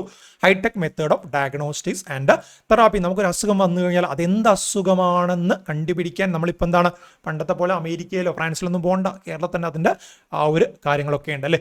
Virtual elimination of many communicable diseases. നമുക്ക് എന്താണ്, കോവിഡ് പോലുള്ള കാര്യങ്ങൾ വന്ന് നമ്മൾ പിടിച്ചിരുന്നു അല്ലേ. More than 3600 government medical institution in the state. 3600 government medical ഇൻസ്റ്റിറ്റ്യൂഷൻ്റെ more than 38,000 bed in government hospital and 67,000 private sector. അതായത് 1,00,000-ലധികം എന്താണ് ബെഡ്സ് നമ്മുടെ കേരളത്തിൽ ലഭ്യമാണ്. അതും എന്താണ്, നമ്മൾ നേരത്തെ പറഞ്ഞതുപോലെ തന്നെ 1,00,000 പോപ്പുലേഷൻ 330 ബെഡ് എന്ന രീതിയിൽ നമുക്ക് ലഭ്യമാണ്. അതുകൂടെ അവിടെ നിന്ന് ഓർത്തു വയ്ക്കാം. മൊത്തത്തിൽ നമ്മൾ എന്താണ് ക്രോഡീകരിച്ച് ഇവിടെ ഒന്ന് പറഞ്ഞു എന്ന് മാത്രമേ ഉള്ളൂ. അതുപോലെ ഞാൻ ഈ പറഞ്ഞ കണക്കുകൾ ടെക്സ്റ്റ് ബുക്ക് ബേസ് ചെയ്തിട്ട് അവർ സെൻസസ് 2011 സെൻസസ് എന്നൊക്കെ പറഞ്ഞ് കൃത്യമായിട്ട് ചോദിച്ചു കഴിഞ്ഞാൽ മാത്രമേ നമ്മൾ ഈ കണക്കുകൾ എടുക്കണ്ടൂ. അല്ലെങ്കിൽ എന്താണ്, എക്കണോമിക് റിവ്യൂ ഒക്കെ പ്രകാരം 2023 കണക്ക് പ്രകാരം ഇൻഫൻറ്റ് മോർട്ടാലിറ്റി റേറ്റ് എത്രയാണ്, അല്ലെങ്കിൽ ബർത്ത് റേറ്റ് എത്രയാണെന്ന് ചോദിച്ചാൽ അത് നമ്മൾ നെക്സ്റ്റ് ക്ലാസ്സുകളിലായിട്ട് പഠിക്കും. എല്ലാം കൂടെ മിക്സ് ആക്കണ്ടെന്ന് വിചാരിച്ചിട്ടാണ് ഞാൻ ആ ഡാറ്റാസ് ഇവിടെ കൊടുക്കാത്തത്. ഇത് 2011 സെൻസസ് പ്രകാരമാണ്. 12/1000 എന്ന രീതിയിൽ ഇൻഫൻറ്റ് മോർട്ടാലിറ്റി റേറ്റ് എന്നൊന്ന് പഠിച്ചു വെച്ചാൽ മതി. ഓക്കെ, അല്ല അത്രയും കാര്യങ്ങൾ. ഇനി എന്താണ്, പൊളിറ്റിക്കൽ അവയർനെസ്, രാഷ്ട്രീയപരമായുള്ള ബോധവൽക്കരണം അല്ലേ. നമ്മുടെ കേരളത്തിൽ പല രീതിയിലുള്ള രാഷ്ട്രീയ കൊലപാതകം കാര്യങ്ങളൊക്കെ നടക്കുന്നുണ്ടെങ്കിലും അതിനെയൊക്കെ കവച്ചുവിട്ടുന്ന രീതിയിൽ എന്താണ്, ആളുകൾ നല്ല രീതിയിൽ പൊളിറ്റിക്സിലേക്ക് മുന്നോട്ടേക്ക് പോകുന്നുണ്ടല്ലേ. ഇഷ്യൂസ് ഉണ്ടെങ്കിലും നമ്മളെന്താണ്, ആ ഒരു പൊളിറ്റിക്കൽ എന്തെങ്കിലും രീതിയിലുള്ള പ്രശ്നങ്ങൾ വന്നു കഴിഞ്ഞാൽ എന്താണ്, ഗവൺമെൻറ് ഭാഗത്തുനിന്ന് ഒരു പാളിച്ച വന്നു ഉടനെ എന്താണ്, അതിനെ തിരുത്താൻ വേണ്ടിയുള്ള പ്രൊട്ടസ്റ്റും കാര്യങ്ങളായിട്ട് മുന്നോട്ടേക്ക് പോകും. അത് തിരുത്തുന്നത് വരെ എന്താണ്, അതുമായിട്ട് ബന്ധപ്പെട്ട പ്രതിപക്ഷ പാർട്ടിയോ അല്ലെങ്കിൽ ആ രീതിയിലുള്ള രാഷ്ട്രീയ വിഭാഗങ്ങൾ ഫൈറ്റ് ചെയ്യുക അല്ലേ. സോ അതുകൊണ്ട് തന്നെയാണ് ഗവൺമെൻറ് പേടിയാണ് അഴിമതി പോലുള്ള കാര്യങ്ങൾ വന്നാൽ ഉടനെ ചോദ്യം ചെയ്യപ്പെടും, അല്ലെങ്കിൽ ഏതെങ്കിലും രീതിയിലുള്ള പ്രശ്നങ്ങൾ കാര്യങ്ങൾ അല്ലെങ്കിൽ എന്തെങ്കിലും സംഭവങ്ങൾ നടന്നു കഴിഞ്ഞാൽ ഉടനെ ചോദ്യം ചെയ്യപ്പെടും. ഗവൺമെൻറ് ഒരു ആക്ഷൻ എടുക്കുക എന്നല്ലാതെ മറ്റൊരു ചോയ്സ് ഇല്ലാത്ത രീതിയിലേക്ക് നമ്മുടെ രാഷ്ട്രീയപരമായുള്ള നീക്കങ്ങൾ മാറും അല്ലേ. സോ അത്തരത്തിൽ പൊളിറ്റിക്കൽ അവയർനെസ്സും എന്താണ് കേരള മോഡൽ ഓഫ് ഡെവലപ്മെൻറ്റിൻ്റെ ഭാഗമാണ്. Political awareness among the common people including children in quite high, അതായത് ചെറിയ കുട്ടികളിലടക്കം എന്താണ് രാഷ്ട്രീയപരമായുള്ള അവബോധം നമ്മുടെ കേരളത്തിൽ ഉണ്ടല്ലേ. ചെറിയ ക്ലാസ് മുതൽ തന്നെ എന്താണ് രാഷ്ട്രീയപരമായുള്ള ഏതൊക്കെ രീതിയിലുള്ള കാര്യങ്ങൾ വരുന്നു അതൊക്കെ കൃത്യമായിട്ട് കുട്ടികൾ പോലും മാതാപിതാക്കളിൽ നിന്ന് പഠിച്ചു മനസ്സിലാക്കുന്നുണ്ട്. ആ രീതിയിലാണ് കേരള മോഡൽ ഓഫ് ഡെവലപ്മെൻറ്റ് മുന്നോട്ടേക്ക് പോകുന്നത്. ക്ലാസ്സുകളിലൊക്കെ ആ രീതിയിലുള്ള കാര്യങ്ങൾ ഇലക്ഷനൊക്കെ ആയിട്ട് ബന്ധപ്പെട്ട് നമുക്കറിയാം കേരളത്തിൽ ചെറിയ ക്ലാസ് UP LPയിലൊക്കെ എന്താണ് ഇലക്ഷൻ നടക്കാറുണ്ടല്ലേ. എങ്ങനെയാണോ നമ്മുടെ പാർലമെൻറ്റ് അല്ലെങ്കിൽ നിയമസഭ ഇലക്ഷനൊക്കെ നടക്കുന്നത് ആ രീതിയിൽ കുട്ടികളിൽ ഇലക്ഷൻ നടക്കുന്നത് നമ്മൾ കാണാറുണ്ട്. നമ്മളൊക്കെ പഠിക്കുന്ന സമയത്ത് അങ്ങനെ ഒരു കാര്യങ്ങൾ ഉണ്ടായിരുന്നില്ല. ബട്ട് ഇപ്പം എന്താണ് ആ രീതിയിലുള്ള കാര്യങ്ങൾ പ്രോപ്പറായിട്ട് അവർ ചെയ്യുന്നുണ്ട്. ഇലക്ഷനും കാര്യങ്ങളുണ്ട്, അല്ല എന്നല്ല പറയുന്നത്. ബട്ട് ഇപ്പോൾ നമ്മുടെ പാർലമെൻറ്റ് അല്ലെങ്കിൽ നിയമസഭ ഇലക്ഷൻ എങ്ങനെയാണോ നടക്കുന്നത് ആ രീതിയിൽ ഇലക്ഷൻ LP UPയിലൊക്കെ നടക്കുന്നുണ്ടല്ലേ. അതെന്താണ്, അതവരുടെ ഇലക്ഷൻ പരമായിട്ടും പൊളിറ്റിക്കൽ പരമായുള്ള അവബോധം, പൊളിറ്റിയുമായിട്ട് ബന്ധപ്പെട്ട അവബോധം ക്രിയേറ്റ് ചെയ്യാൻ വേണ്ടിയിട്ടാണ്. വലിയ മുതിർന്നവരിൽ മാത്രമല്ല കൊച്ചുകുട്ടികളിൽ പോലും എന്താണ് അവരുടെ ഡെവലപ്മെൻറ്റ് സ്റ്റേജിൽ കൃത്യമായുള്ള അവബോധം ക്രിയേറ്റ് ചെയ്യുന്നുണ്ട്. Political history in Kerala shows A trend of alternating elected right and left government which resulted in an increase in public welfare activity much to the benefit of the common man. നമ്മുടെ കേരളത്തിൽ കണ്ടുവരുന്നൊരു പ്രവണതയാണ്. But ഇപ്പോൾ കഴിഞ്ഞ 1-2 തവണയായിട്ട് മാറിയിട്ടുണ്ടല്ലേ, അല്ലെങ്കിൽ അതിനൊരു മാറ്റം വന്നിട്ടുണ്ട്. സാധാരണ നമ്മൾ എന്താണ് നമ്മുടെ കേരളത്തിൽ ലെഫ്റ്റ് അതുപോലെ റൈറ്റ് 2 പാർട്ടികൾ എന്താണ് മാറി മാറി ഭരിക്കാറുണ്ടല്ലേ. സോ ലെഫ്റ്റ് വരുന്ന സമയത്ത് അവർ ഒരുപാട് നയങ്ങളും കാര്യങ്ങളും കൊണ്ടുവരും. എന്തിനാണ് നെക്സ്റ്റ് അടുത്ത തവണ വീണ്ടും തിരഞ്ഞെടുക്കപ്പെടാൻ വേണ്ടിയിട്ടാണ് അല്ലേ. എന്നിട്ട് മറ്റ് ഓപ്പോസിറ്റ് പാർട്ടിയെ ഒരുപാട് കുറ്റം വരും. അവർ വീണ്ടും എന്താണ് അധികാരത്തിലേക്ക് വരുന്ന സമയത്ത് അവർ എവിടെ നിന്ന് നിർത്തിയോ ആ ഒരു കാര്യങ്ങൾ അവർ ആരംഭിക്കും. മറ്റു പാർട്ടി വരുന്ന സമയത്ത് അവരുമായിട്ട് ബന്ധപ്പെട്ട കാര്യങ്ങൾ കൊണ്ടുവരും അല്ലേ. സോ എല്ലാവരുടെയും ലക്ഷ്യം എന്താണ്, വീണ്ടും അധികാരത്തിൽ വരിക എന്ന ലക്ഷ്യം എല്ലാവർക്കും ഉള്ളതുകൊണ്ട് കേരളത്തിൽ എന്താണ് കൃത്യമായുള്ള ആ ഒരു വെൽഫെയർ മെഷേഴ്സും കാര്യങ്ങളും ചെയ്തിട്ട് പബ്ലിക് വെൽഫെയർ ആക്ടിവിറ്റീസ് ചെയ്തിട്ട് ഓരോരോ സർക്കാരും മുന്നോട്ടേക്ക് പോകും. രാഷ്ട്രീയപരമായുള്ള അജണ്ടകൾ അവർക്ക് ഉണ്ടെങ്കിലും at the end of the day അവിടെ എന്താണ് അവിടെ ജനങ്ങളുടെ വെൽഫെയറിന് എപ്പോഴും അവർ പ്രാധാന്യം നൽകാറുണ്ട്. അത്തരത്തിൽ ചെയ്തിട്ടില്ലെങ്കിൽ അധികാരത്തിൽ വന്നിട്ട് 5 വർഷം ചുമ്മാതിരിക്കാൻ കേരളത്തിലെ ജനങ്ങളെ സമ്മതിക്കില്ല അല്ലേ.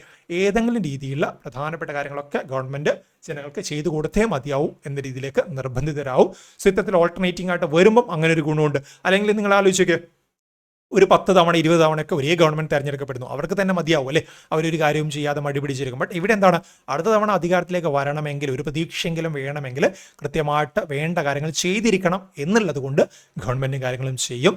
In each town square political parties maintain there icons and cultural careful profile. അതായത് രാഷ്ട്രീയപരമായുള്ള ഓരോരോ പ്രദേശങ്ങൾ എന്താണ് ആ രീതിയിൽ ആ ഒരു രാഷ്ട്രീയ പാർട്ടി അവരുടെ അനുഭാവികൾ അവരുമായിട്ട് ബന്ധപ്പെട്ട സാംസ്കാരികപരമായിട്ടുള്ള അങ്ങനെയുള്ള കാര്യങ്ങളൊക്കെ വരുന്നുണ്ട് അല്ലേ. Strikes, agitation and stirs are so common as to be almost unnoticeable. നമുക്ക് എന്താണ് ഒരു ഡേ ടു ഡേ ആക്ടിവിറ്റീസ് എന്ന രീതിയിൽ നമ്മുടെ ഹർത്താലായാലും അതുപോലത്തെ പണിമുടക്ക് ആയാലും മാറാറുണ്ട് അല്ലേ. അതൊക്കെ എന്താണ് ഓരോ രാഷ്ട്രീയപരമായുള്ള പ്രതിഷേധങ്ങളായിരിക്കും. ബട്ട് ഇന്ന് കോടതിയൊക്കെ പറഞ്ഞതുകൊണ്ട് തന്നെ അത്തരം കാര്യങ്ങൾ പണ്ടൊക്കെ നമുക്ക് എന്താണ് ഹർത്താൽ എന്ന് പറഞ്ഞ് മാസത്തിൽ 4-5 പൊതു അവധിയൊക്കെ പോലെ തന്നെ 4-5 ഹർത്താൽ പ്രഖ്യാപിക്കാറുണ്ടായിരുന്നു. ബട്ട് ഇപ്പോൾ കോടതിയൊക്കെ ഇടപെട്ടിട്ട് അതൊക്കെ വളരെ കുറവാണ്. ഞാൻ കുറച്ച് കാലം മുന്നേയുള്ള കാര്യങ്ങളാണ് പറഞ്ഞത്. സോ ഇതൊക്കെ എന്താണ് പൊളിറ്റിക്കൽ അവയർനെസ്സിൻ്റെ ഭാഗമാണ്. ഇനി മറ്റൊരു പ്രധാനപ്പെട്ട കാര്യത്തിലേക്ക് വരികയാണ്, എഡ്യൂക്കേഷൻ, വിദ്യാഭ്യാസം. ഓൾറെഡി ഞാൻ പറഞ്ഞു നമ്മുടെ കേരള മോഡൽ ഓഫ് ഡെവലപ്മെൻറ്റ് പ്രധാനപ്പെട്ട 2 ഭാഗങ്ങളാണ്. ഒന്ന് ഹെൽത്ത് കെയർ സെക്ടറുമായിട്ട് ബന്ധപ്പെട്ട നമ്മുടെ ആ ഒരു നേട്ടങ്ങളും മറ്റൊന്ന് വിദ്യാഭ്യാസമായിട്ട് ബന്ധപ്പെട്ട് നമ്മുടെ നേട്ടങ്ങളും. അതിൽ വിദ്യാഭ്യാസം എന്ന് പറയുമ്പം ആദ്യം നിങ്ങളുടെ മനസ്സിൽ കേരളത്തിൽ എന്താണ് വരിക, ലിറ്ററസി ആണല്ലേ. ലിറ്ററസിയാണ് നമ്മുടെ മനസ്സിൽ ആദ്യം വരുന്നത്. Kerala model of development education എന്ന് കൂടെ കൂട്ടി വായിച്ചാൽ ലിറ്ററസി അല്ലെങ്കിൽ സാക്ഷരത വരും. ഇന്ത്യൻ സംസ്ഥാനങ്ങളിൽ ഏറ്റവും കൂടുതൽ സാക്ഷരതയുള്ള സംസ്ഥാനമായിട്ട് നിലവിൽ 2011 സെൻസസ് പ്രകാരം നമ്മുടെ കേരളം തന്നെയാണ് ലീഡിംഗ് ആയിട്ട് നമ്മുടെ കേരളം തന്നെയാണ് വരുന്നത് അല്ലേ. സോ അങ്ങനെ ആ ഒരു കേരളത്തിൽ എഡ്യൂക്കേഷനുമായിട്ട് ബന്ധപ്പെട്ട് എന്തൊക്കെ പ്രൈമറി മുതൽ എന്താണ് നമ്മുടെ പ്രൊഫഷണൽ കോഴ്സ് വരെയുള്ള ആ ഒരു ഭാഗങ്ങളിൽ എന്തൊക്കെ മാറ്റങ്ങൾ ഗവൺമെൻറ് കൊണ്ടുവന്നു എന്നതാണ് നമുക്ക് അറിയാനുള്ളത്. One of the main successful story of Kerala development is education. കേരളത്തിൻ്റെ വിദ്യാഭ്യാസ മേഖലയിലെ നേട്ടം തന്നെയാണ്. ഞാൻ നേരത്തെ പറഞ്ഞതുപോലെ കൃത്യമായുള്ള പ്രോപ്പർ അവയർനെസ്സും അത് വിദ്യാഭ്യാസത്തിലൂടെ നൽകുന്നത് കൊണ്ടാണ് ബർത്ത് കൺട്രോൾ പോലുള്ള കാര്യങ്ങൾ നമുക്ക് കൃത്യമായിട്ട് അറിയുന്നല്ലേ. അതുപോലെ തന്നെ കൃത്യമായുള്ള പ്ലാനിങ്ങും കാര്യങ്ങളും വിദ്യാഭ്യാസം ഉള്ളത് കൊണ്ടാണ് നമുക്ക് ചെയ്യാൻ വേണ്ടി സാധിക്കുന്നത്. So one of the main successful stories of Kerala model development എന്താണ്? അത് വിദ്യാഭ്യാസമാണ്. ഹെൽത്ത് കെയർ പോലെ തന്നെ വിദ്യാഭ്യാസവും മറ്റൊരു പ്രധാനപ്പെട്ട ഭാഗമാണ്. In Kerala education is accessible to all irrespective of caste or religion. ജാതി മത ഭേദങ്ങളൊന്നുമില്ലാതെ വിദ്യാഭ്യാസം എല്ലാവർക്കും ഒരുപോലെ കേരളത്തിൽ ലഭ്യമാണ്. ജാതിമത ഭേദമില്ലെന്ന് പറയുമ്പം അവിടെ എന്താണ് മൈനോറിറ്റീസുമായിട്ട് ബന്ധപ്പെട്ട് അവിടെ അവർക്ക് യൂണീക്കായിട്ട് നൽകുന്ന കാര്യങ്ങളുണ്ട്. അല്ലാതെ എന്താണ് മറ്റൊരു രീതിയിലുള്ള ഡിസ്ക്രിമിനേഷനും കാര്യങ്ങളും നമ്മുടെ കേരളത്തിലെ വിദ്യാഭ്യാസത്തിൻ്റെ കാര്യത്തിൽ വരുന്നില്ല. Christian missionaries introduced English education. നമ്മുടെ കേരളത്തിലെ ഇംഗ്ലീഷ് എഡ്യൂക്കേഷൻ കൊണ്ടുവന്ന വിഭാഗം ഏതാണെന്ന് ചോദിച്ചാൽ ക്രിസ്ത്യൻ മിഷണറീസ് ആണ്. മുൻപ് ചോദിച്ചിട്ടുണ്ട്. സോ ഇംഗ്ലീഷ് എഡ്യൂക്കേഷൻ ഇൻട്രൊഡ്യൂസർ ആരാണ്? ക്രിസ്ത്യൻ മിഷണറീസ് ആണ്. Kerala's literacy rate 19.86%. 2001 survey 2001 survey പ്രകാരം 90.86% ലിറ്ററസി ഉണ്ടായിരുന്നു. 93.9% ഇൻ 2011 സെൻസസ്. 2011 സെൻസസ് ലാസ്റ്റ് വന്ന സെൻസസ് ഏതാണ്? 2011 സെൻസസ് ആണല്ലോ. 2011 സെൻസസിൽ അറൗണ്ട് 94% നമുക്ക് എന്താണ് കേരളത്തിൽ സാക്ഷരത ഉണ്ടായിരുന്നു.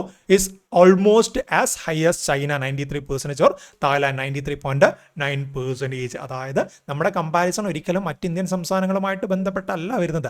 ചൈന എന്ന് പറഞ്ഞ രാജ്യത്തിൻ്റെ സാക്ഷരത 93%, തായ്ലാൻഡ് എന്ന് പറഞ്ഞ രാജ്യത്തിൻ്റെ സാക്ഷരത 93.9%. സോ അതിന് ഇക്വാലൻ്റ് ആയിട്ടാണ് നമ്മുടെ കേരളത്തിൻ്റെ സാക്ഷരത വരുന്നില്ല, 93.9%.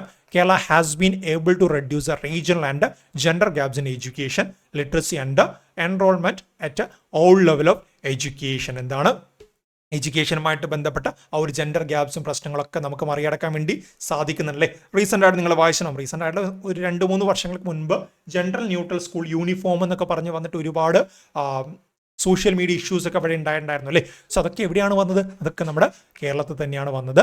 More than 94% of the rural population has access to primary schools with almost kilometre, while 98% population has got a school within the distance of 2 kilometers. നമ്മുടെ കേരളത്തിൽ നോക്കിക്കഴിഞ്ഞാൽ റൂറൽ പോപ്പുലേഷൻ, ഓക്കെ, റൂറൽ പോപ്പുലേഷന് പ്രൈമറി സ്കൂളുകളുമായിട്ട് ബന്ധപ്പെട്ട ഒരു ആക്സസ് ഉണ്ടല്ലോ.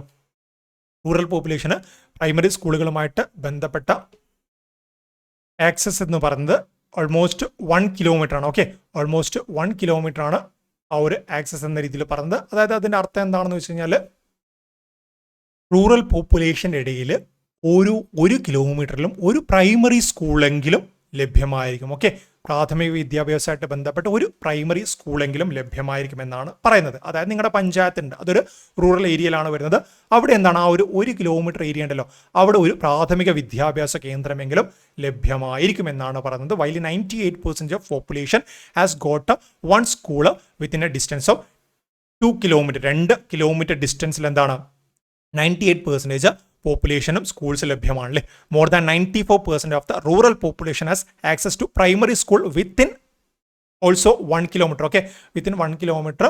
Okay, ഇത് ഇങ്ങോട്ടും മാറിപ്പോയതാണ്. While 98% population has got 1 school within a distance of 2 kilometre.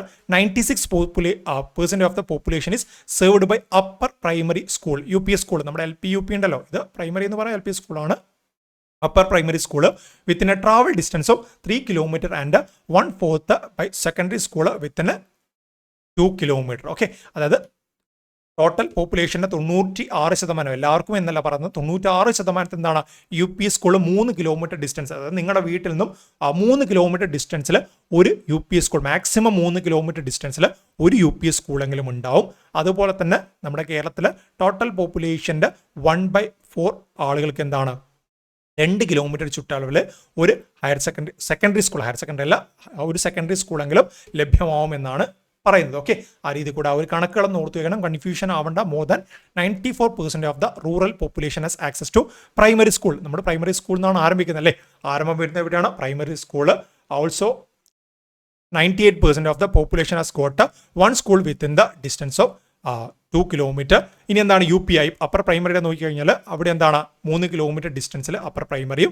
ഇനി എന്താണ് ടോട്ടൽ പോപ്പുലേഷന് 1/4 ആണെങ്കിലും 2 കിലോമീറ്റർ ചുറ്റളവിൽ എന്താണ് ഒരു സെക്കൻഡറി സ്കൂളെങ്കിലും ഉണ്ടായിരിക്കണം എന്ന് പറയുന്നുണ്ട്. Nearly 98% of the rural population has the facility four secondary education within 6 to 8 kilometre. 98% rural population എന്താണ് സെക്കൻഡറി എഡ്യൂക്കേഷൻ്റെ ആ ഒരു വിദ്യാഭ്യാസ സ്ഥാപനങ്ങൾ 6 മുതൽ 8 കിലോമീറ്റർ വരെ ചുറ്റളവിൽ ഉണ്ടായിരിക്കണം. ഇതൊക്കെ എന്തിലേക്കാണ് നയിക്കുന്നത്? കേരള മോഡൽ ഓഫ് ഡെവലപ്മെന്റിന്റെ നേട്ടങ്ങളിലേക്കാണ് നയിക്കുന്നത് അല്ലേ.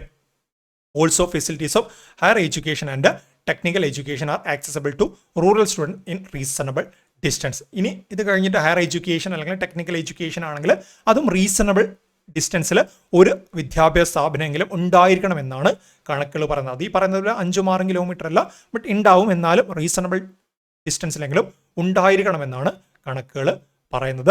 Another aspect of Kerala's education system is present of non formal education institution which are offering courses. ഗവൺമെന്റുമായിട്ട് ബന്ധപ്പെട്ട ഫോർമൽ എഡ്യൂക്കേഷൻ ഇൻസ്റ്റിറ്റ്യൂഷൻ അല്ലാതെ മറ്റ് നോൺ ഫോർമൽ എഡ്യൂക്കേഷൻ ഇൻസ്റ്റിറ്റ്യൂഷൻ ഉണ്ട്. അതും എന്താണ് ഇത്തരത്തിൽ ഫോർമൽ എഡ്യൂക്കേഷൻ താല്പര്യമില്ലാത്ത കുട്ടികൾക്ക് എന്താണ് നോൺ ഫോർമൽ എഡ്യൂക്കേഷനുമായിട്ട് അത്തരത്തിൽ അവരുടെ എന്താണോ അവർക്ക് താല്പര്യം ആ രീതിയിലുള്ള കോഴ്സുകൾ അവർക്ക് എടുക്കാനുള്ള ഫെസിലിറ്റിയും കേരളത്തിൽ ലഭ്യമാണല്ലേ. Interesting fact is that Kerala student counts on 1/5 of the whole population. അതായത് കേരളത്തിൻ്റെ ടോട്ടൽ പോപ്പുലേഷൻ എടുത്തു കഴിഞ്ഞാൽ അവിടെ 1/5 എന്ന് പറഞ്ഞ സ്റ്റുഡൻസ് ആയിരിക്കും, പഠിക്കുന്ന കുട്ടികളായിരിക്കും. ഓക്കെ, നമ്മുടെ ടോട്ടൽ പോപ്പുലേഷൻ്റെ 1/5 എന്താണ് ഈ പറയുന്ന സ്റ്റുഡൻസ് ആയിരിക്കും. അതായത് കേരളത്തിൽ 100 പേരുണ്ടെങ്കിൽ അതിനെ 1/5 എന്ന് പറയുമ്പോൾ എത്രയാണ്? 20 ആണല്ലേ. 20 പേരും കുട്ടികളായിരിക്കും. അതിൽ തന്നെ എന്താണ് also education system employees 18% of the population. ഈ പഠിച്ചിറങ്ങുന്ന കുട്ടികളിൽ എന്താണ് 18% എന്താണ് നമ്മുടെ എംപ്ലോയ്മെന്റ് ആ ഒരു സിസ്റ്റത്തിലേക്ക് തൊഴിൽപരമായുള്ള കാര്യങ്ങളിലേക്ക് എത്തിച്ചേരുന്നുണ്ടെന്ന് ഉറപ്പാക്കാനും സാധിക്കുന്നുണ്ടല്ലേ. The number of teachers is equivalent to about 50% of the total number of workers in registered factories. നമ്മുടെ കേരളത്തിൽ ടോട്ടൽ എത്ര രജിസ്റ്റേർഡ് ഫാക്ടറി നമ്പർ വർക്കേഴ്സ് ഉണ്ട്? അതിൻ്റെ 50%, 1000 വർക്കേഴ്സ് ഉണ്ടെങ്കിൽ കേരളത്തിൽ എന്താണ് 500 ടീച്ചേഴ്സെങ്കിലും അതിന് ഈക്വാലൻ്റ് ആയിട്ട് വരുന്നുണ്ട് എന്നാണ് കണക്കുകൾ പറയുന്നത്. കാരണം എന്താണ് ഇൻഡസ്ട്രീസിലായിരിക്കും ഏറ്റവും കൂടുതൽ വർക്കേഴ്സ് വരുന്നത് അല്ലേ. ബട്ട് അതിന് ഈക്വാലൻ്റ് ആയിട്ട് തന്നെ അല്ലെങ്കിൽ അതിൻ്റെ 50% ടീച്ചേഴ്സിന് എണ്ണവും കേരളത്തിൽ ലഭ്യമാണ്. ഇതൊക്കെ കേരളത്തിലെ വിദ്യാഭ്യാസത്തിൻ്റെ നേട്ടങ്ങളാണ്. The reason laid on government no fees policy for primary and secondary education as well as low fees for the higher education and the technical education institution. നമ്മുടെ കേരളത്തിൽ എന്താണ് വിദ്യാഭ്യാസപരമായിട്ടുള്ള പ്രൈമറി വിദ്യാഭ്യാസമാണെങ്കിൽ എല്ലാം അങ്ങോട്ടാണല്ലേ. ഡ്രസ്സായാലും ഭക്ഷണമായാലും എല്ലാം അങ്ങോട്ടാണ്, ഫീസും കാര്യങ്ങളും ആവശ്യമില്ല. ഇനി എന്താണ് ഹയർ എഡ്യൂക്കേഷൻ അല്ലെങ്കിൽ ടെക്നിക്കൽ എഡ്യൂക്കേഷൻ ആണെങ്കിൽ റീസണബിൾ ഫീസ് മാത്രമേ അല്ലെങ്കിൽ വളരെ തുച്ഛമായുള്ള ഫീസ് മാത്രം ഒരു ഫാമിലിക്ക് എന്താണ് പറ്റുന്ന രീതിയിലുള്ള ഫീസ് മാത്രമാണ് നൽകുന്നത് അല്ലേ, അല്ലെങ്കിൽ ആ രീതിയിൽ മാത്രമാണ് വരുന്നത്. ചുരുക്കി പറഞ്ഞാൽ വിദ്യാഭ്യാസം കേരളത്തിൽ എന്താണ് അഫോർഡബിൾ ആണ്. ഓക്കെ, ഞാൻ നേരത്തെ അഡോപ്റ്റ് എന്ന് പറഞ്ഞു, അഫോർഡബിൾ എന്നാണ് ഉദ്ദേശിച്ചത്. Additionally easy and highly subsidised transport system for students especially from rural areas makes the education more affordable. നമ്മുടെ കേരളത്തിൻ്റെ ഒരുപാട് പദ്ധതികളുണ്ട്, ഗവൺമെൻറ്റുമായിട്ട് ബന്ധപ്പെട്ട ഒരുപാട് പദ്ധതികൾ റൂറൽ ഏരിയയിൽ കുട്ടികൾക്ക് അല്ലെങ്കിൽ പല വിഭാഗങ്ങളുമായിട്ട് ബന്ധപ്പെട്ട കുട്ടികൾക്ക് യാത്രാ സൗകര്യങ്ങൾ സ്കൂളിലേക്ക് എത്താൻ വേണ്ടിയുള്ള പല പദ്ധതികളും നടപ്പിലാക്കുന്നുണ്ട്. അതൊക്കെ കൂടെ ഒന്ന് ഓർത്തു വെക്കണം. In addition Kerala has been able to achieve gender equality in education system. നേരത്തെ ഞാൻ പറഞ്ഞത് ഓർമ്മയുണ്ടല്ലോ ആ ഒരു യൂണിഫോമിൻ്റെ കാര്യത്തിലൊക്കെ. അതുപോലെ തന്നെ എഡ്യൂക്കേഷൻ സിസ്റ്റത്തിൽ ജെൻഡർ ഈക്വിറ്റി അച്ചീവ് ചെയ്യാൻ വേണ്ടി കേരളത്തിന് സാധിക്കുന്നുണ്ട്. Nearly half of the student in lower primary classes R girls. അതാണ് ഇവിടെ ഹൈലൈറ്റ് ചെയ്ത് പറയേണ്ട മറ്റൊരു കാര്യം. നമ്മുടെ ലോവർ പ്രൈമറി LP സ്കൂളുകളുണ്ടല്ലോ, അവിടെയുള്ള 100 കുട്ടികളെടുത്താൽ അതിൽ 50-നടുത്ത് കുട്ടികൾ എന്താണ് പെൺകുട്ടികളായിരിക്കും. അതിനർത്ഥം എന്താണ് പെൺകുട്ടികൾ പുറത്തുപോലും ഇറങ്ങാത്ത അല്ലെങ്കിൽ വിദ്യാഭ്യാസം വേണ്ട എന്ന് പറഞ്ഞിട്ടുണ്ടായിരുന്നൊരു സമൂഹത്തിൽ നിന്നും എന്താണ് പെൺകുട്ടികൾ നിർബന്ധപൂർവ്വം വിദ്യാഭ്യാസം തേടി പോകുന്ന ഒരു അവസ്ഥയിലേക്ക് കേരളം എത്തിച്ചേർന്നു അല്ലേ. ദ ഫീമെയിൽ ലിറ്ററസി എന്ന് നോക്കിയാൽ മതി. റൂറൽ എവിടെയാണ്? കേരളത്തിലെ റൂറൽ ഏരിയയിൽ ഫീമെയിൽ ലിറ്ററസി എന്ന് പറഞ്ഞാൽ 92.92%, സെയിം അർബൻ ഏരിയയിൽ 94.99%. അതായത് റൂറൽ ഏരിയ എടുത്തു കഴിഞ്ഞാൽ അവിടെ 192 പെൺകുട്ടികളും അല്ലെങ്കിൽ സ്ത്രീകളും എന്താണ് വിദ്യാസമ്പന്നരാണ്, സാക്ഷരരാണ്. ഇനി എന്താണ് അർബൻ ഏരിയ എന്ന് നോക്കിക്കഴിഞ്ഞാൽ അവിടെ 100 ഏതാണ്ട് 95 സ്ത്രീകളും എന്താണ് സാക്ഷരരാണ് 2011 സെൻസസ് പ്രകാരം. ഈ നമ്പേഴ്സൊക്കെ ചോദിക്കാനാണ് സാധ്യത.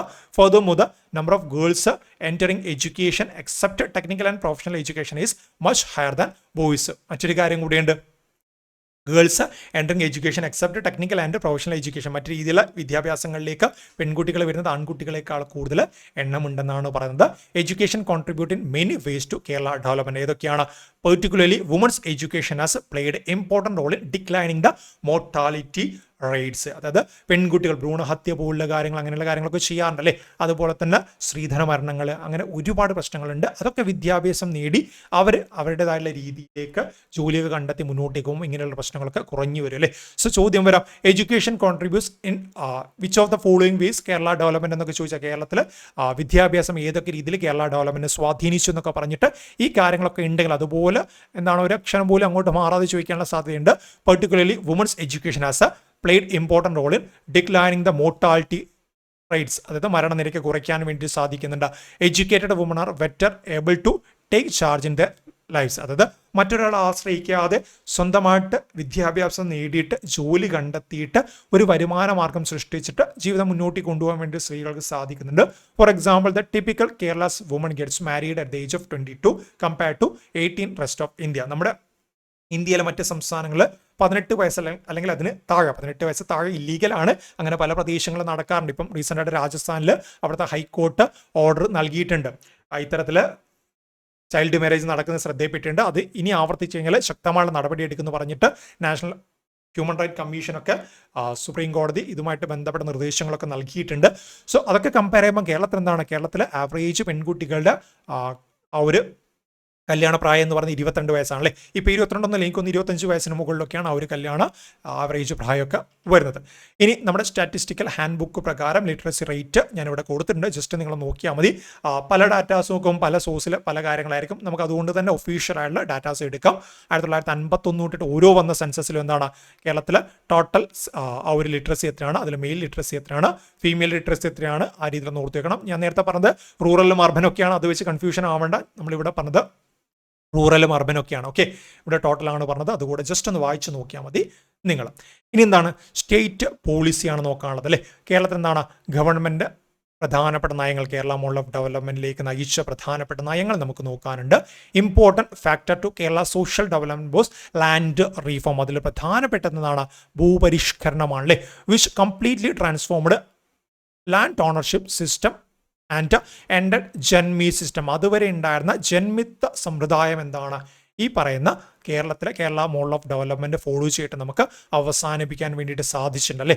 It is also protected tenants and ended system of rack renting, അതായത് എക്സസീവ് റെന്റിങ് പോലുള്ള പരിപാടികൾ എന്താണ് അവസാനിപ്പിക്കാൻ ഗവൺമെന്റിന് സാധിച്ചിട്ടുണ്ട്. Kerala model of development follow ചെയ്ത് ആ രീതിയിൽ നമ്മൾ എത്തിച്ചേർന്നിട്ടുണ്ട് നിലവിൽ. It shifted house and land ownership to poor family. ജന്മിമാരിൽ ഇത്ര ഏക്കറിൽ കൂടുതൽ ഭൂമി ഉണ്ടെങ്കിൽ അത് പിടിച്ചെടുത്തിട്ട് ആൾക്ക് നൽകും, ഭൂമിയില്ലാത്ത പാവങ്ങൾക്ക് നൽകും അല്ലേ. In 1957, Kerala elected a communist government headed by E.M.S. Namboodiripad introduce the revolutionary land reform ordinance. അതുമായിട്ട് ബന്ധപ്പെട്ട നിയമം പാസ്സാക്കി. ബട്ട് പിന്നീട് എന്താണ് അച്യുതമേനോൻ സർക്കാരിൻ്റെ ആ ഒരു കാലയളവിലൊക്കെയാണ് പിന്നീട് ഒഫീഷ്യലായിട്ട് ആ ഒരു കാര്യങ്ങളൊക്കെ വരുന്നുണ്ടല്ലേ.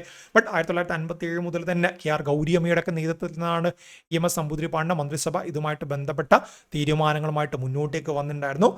The land reform was implemented by subsequent government which had abolished tenancy benefiting 1.5 million poor household. എന്താണ് ഈ പറയുന്നത് പോലെ ഭൂമി കൈയടക്കി വെച്ചിരിക്കുന്ന ജന്മിമാരെ കുടിയൊഴിപ്പിക്കുകയും അതെന്താണ് പാവപ്പെട്ട ആളുകൾക്ക് നൽകുന്ന രീതിയിലേക്ക് കാര്യങ്ങൾ മാറി. This achievement was a result of decade of struggle by Kerala's peasant association. അങ്ങനെ ജാതി മതഭേദവും ഇല്ലാതെ കേരളത്തിൽ എന്താണ് കർഷകർ ഫൈറ്റ് ചെയ്ത് ആ ഫൈറ്റിൻ്റെ അവസാനത്തിൽ നമുക്ക് എന്താണ് ഇത്തരത്തിലുള്ള നേട്ടങ്ങൾ കൊണ്ടുവരാൻ വേണ്ടി സാധിച്ചു അല്ലേ. അത് ഗവൺമെൻറ് നേട്ടമായിട്ട് നമുക്ക് പറയാം. അതുപോലെ തന്നെ കേരളത്തിൽ നമ്മൾ ഫോളോ ചെയ്ത ആ ഒരു മോഡലിൻ്റെ നേട്ടമായിട്ട് നമുക്ക് പറയാൻ വേണ്ടി സാധിക്കും. In 1967 in second term chief minister Namboodiripad again push to reform. 1957 ഇതുമായിട്ട് ബന്ധപ്പെട്ട് വന്നെങ്കിൽ നിങ്ങൾക്ക് ചരിത്രം അറിയാമെന്ന് വിചാരിക്കുന്നു. അന്ന് നടപ്പിലാക്കാൻ വേണ്ടി സാധിച്ചിട്ടുണ്ടായിരുന്നില്ല. മന്ത്രിസഭ താഴോട്ടേക്ക് പോവുകയും പിന്നീട് വന്ന പല മന്ത്രിമാരും ഇതുമായിട്ട് ബന്ധപ്പെട്ട് പല തീരുമാനങ്ങൾ എടുക്കുകയും സുപ്രീം കോടതി പോലും ഇടപെട്ടിട്ട് പല അഭിപ്രായങ്ങൾ പറഞ്ഞതൊക്കെ നമ്മൾ കേരളത്തിലെ ലാൻഡ് റീഫോമുമായിട്ട് ബന്ധപ്പെട്ട ക്ലാസ്സുകളിൽ പലപ്പോഴായിട്ട് പറഞ്ഞിട്ടുണ്ട്. സോ അത് ജസ്റ്റ് ഒന്ന് ഓർത്ത് വെച്ചാൽ മതി. The land reform initiative abolished tenancy and land load exploitation. അതുവരെ എന്താണ് ജന്മിമാർ കുടിയാന്മാരെ കഷ്ടപ്പെടുന്ന ആ ഒരു പരിപാടികൾ അവസാനിപ്പിക്കാൻ വേണ്ടി സാധിച്ചു. Effective public food distribution that provide subsidised rice to low income household. എന്താണ് കുറഞ്ഞ നിരക്കിൽ എന്താണ് അരിയും ധാന്യങ്ങളൊക്കെ പാവപ്പെട്ടവർക്ക് നൽകാൻ വേണ്ടി സാധിച്ചു. Protective law for agriculture workers. Agriculture വർക്കേഴ്സിന് എന്താണ് ദ്രോഹിക്കുന്നതിന് എതിരായിട്ട് ഇനി ഏതെങ്കിലും രീതിയിൽ അവരെ ദ്രോഹിക്കാൻ നിന്ന് കഴിഞ്ഞാൽ അവിടെ ശക്തമായ നിയമ സംവിധാനങ്ങൾ കൊണ്ടുവന്നു. Pension for retired agriculture labourers. Government ഉദ്യോഗസ്ഥർക്കൊക്കെ പെൻഷൻ നൽകുന്ന പോലെ എന്താണ് ആ കാലഘട്ടങ്ങളിൽ റിട്ടയർഡ് അഗ്രികൾച്ചർ ലേബേഴ്സിന് ഒരു ചെറിയൊരു എമൗണ്ട് പെൻഷൻ തുകയായിട്ട് നൽകാൻ വേണ്ടി തീരുമാനിച്ചു. A high rate of government employment for members of formerly low caste communities. ആ ഒരു കാലഘട്ടത്തിൽ നമ്മുടെ മൈനോറിറ്റീസ് ആയിട്ടുള്ള പല കമ്മ്യൂണിറ്റീസിലെ ആളുകൾക്ക് എന്താണ് സർക്കാർ ഉദ്യോഗത്തിലേക്ക് കൊണ്ടുവരാൻ വേണ്ടിയിട്ട് അതിനുവേണ്ട സഹായങ്ങളും കാര്യങ്ങളൊക്കെ നൽകി. അത്തരത്തിലുള്ള സ്റ്റേറ്റ് പോളിസിയും കാര്യങ്ങളൊക്കെ ഗവൺമെൻറ് കൊണ്ടുവന്നു. Furthermore in 1989 the government initiated a group farming programme which provides family with financial and technical assistance. 1989 group farming programme പോലുള്ള കാര്യങ്ങൾ കൊണ്ടുവന്നു. അതിനുവേണ്ട ടെക്നിക്കൽ അസിസ്റ്റൻസും അതുപോലെ തന്നെ സാമ്പത്തികപരമായ സഹായമൊക്കെ ഗവൺമെൻറ് ഫാമിലീസിന് നൽകാൻ വേണ്ടി തുടങ്ങി. ഇതിലൂടെ എന്താണ് അവർക്ക് പ്രൊഡക്ഷൻ കോസ്റ്റ് കുറയ്ക്കാനും അതുപോലെ തന്നെ നെല്ലിൻ്റെ ഉൽപ്പാദനമൊക്കെ കേരളത്തിൽ കൂട്ടാനും സാധിച്ചു അല്ലേ. The programme was expected to be a key to reduction of production cost and rise efficiency of paddy cultivation. In terms of development infrastructure like transport, telephone line, banking system, Kerala made the leading place among Indian States. അത്തരത്തിലുള്ള മാറ്റങ്ങൾ കൊണ്ടുവരാൻ വേണ്ടി സാധിച്ചു. പിന്നെ നമ്മൾ കഴിഞ്ഞ ക്ലാസ്സിൽ പറഞ്ഞതുപോലെ തന്നെ ഗൾഫ് വരുമാനം അല്ലേ, the banking system particularly growth study mostly thanks to Gulf remittance. പിന്നീട് ആളുകൾ എന്താണ് ഗൾഫിലേക്ക് പോയിട്ട് അതിലെ പണം ഉപയോഗിച്ചുകൊണ്ട് ഇവിടെ ഒരുപാട് മാറ്റങ്ങൾ വന്നിട്ടുണ്ട്. In addition Kerala's transport which has huge impact on population accessibility to education and health care shows impressive growth. അത്തരത്തിൽ വിദ്യാഭ്യാസമായിട്ട് ബന്ധപ്പെട്ട് ട്രാൻസ്പോർട്ടേഷൻ സംവിധാനത്തിന് പങ്കുണ്ടല്ലേ. ദൂരം സ്ഥലങ്ങളിലേക്ക് പോയിട്ട് പഠിക്കാൻ വേണ്ടിയിട്ടുള്ള സംവിധാനങ്ങൾ എന്താണ് ഈ ട്രാൻസ്പോർട്ടേഷൻ വരുന്നത് കൂടെ കുറച്ചുകൂടെ ഈസി ആയിട്ട് മാറും. അതുകൂടെ അവിടെ നിന്ന് ഓർത്തു വയ്ക്കണം. ഇനി നമുക്ക് ഇതുപോലെ മറ്റൊരു കാര്യം സോഷ്യൽ വെൽഫെയർ ആണ്. കേരളത്തിലെ ആ ഒരു കേരള മോഡൽ ഓഫ് ഡെവലപ്മെൻറ്റുമായിട്ട് ബന്ധപ്പെട്ട് വന്ന പ്രധാനപ്പെട്ട ക്ഷേമ പ്രവർത്തനങ്ങൾ നോക്കാനുണ്ട്. അതിൽ നമുക്ക് ആദ്യം പറയാനുള്ളത് ഫെയർ പ്രൈസ് ഷോപ്പാണ്, ന്യായവില കേന്ദ്രങ്ങളിലെ. Kerala has the most developed social welfare system in India. ഇന്ത്യയിലെ മറ്റേത് സംസ്ഥാനങ്ങൾ എടുത്തു നോക്കിയാലും അത് ഏറ്റവും ഡെവലപ്ഡ് സോഷ്യൽ വെൽഫെയർ സിസ്റ്റം നമ്മുടെ കേരളത്തിലാണെന്ന് പറയാൻ വേണ്ടി സാധിക്കും. Including the most extensive network of fair price shop. നമുക്കറിയാം നമ്മുടെ കേരളത്തിലെ എല്ലാ പഞ്ചായത്തും നോക്കിക്കഴിഞ്ഞാൽ ഒരു റേഷൻ കടയെങ്കിലും വരും അല്ലേ. സോ ആ രീതിയിൽ കാര്യങ്ങൾ വരുന്നുണ്ട്. Both caste and religion based social reform movement created a positive environment for the state to carry forward agrarian and social reform legally. Okay, ഇത്തരത്തിൽ എന്താണ് നമുക്ക് നമ്മുടെ അതുവരെ ഉണ്ടായിരുന്ന കാർഷികപരമായുള്ള നേട്ടങ്ങളും അതുപോലെയുള്ള കാര്യങ്ങളൊക്കെ മുന്നോട്ടേക്ക് കൊണ്ടുപോകാൻ വേണ്ടി സാധിച്ചു. The reformist movement raised access to the masses including socially excluded and health care and education. അതുവരെ എന്താണ് സാമൂഹ്യപരമായിട്ട് മാറ്റി നിർത്തപ്പെട്ട വിഭാഗങ്ങളെയൊക്കെ എന്താണ് എല്ലാവരെയും ചേർത്ത് പിടുത്തിക്കൊണ്ടുള്ള വികസനമാക്കി മാറ്റാൻ വേണ്ടിയിട്ടും സാധിച്ചിട്ടുണ്ട്. An independent social welfare department was formed in 1975 for the implementation of social welfare programs and service in the state. 1975 ആയ സമയത്ത് എന്താണ് ഈ സോഷ്യൽ വെൽഫെയറുമായിട്ട് ബന്ധപ്പെട്ട കാര്യങ്ങൾ മാത്രം നോക്കാൻ വേണ്ടി ഒരു സെപ്പറേറ്റ് ഡിപ്പാർട്ട്മെന്റ് തന്നെ സോഷ്യൽ വെൽഫെയർ ഡിപ്പാർട്ട്മെന്റ് തന്നെ 1975 വന്നു.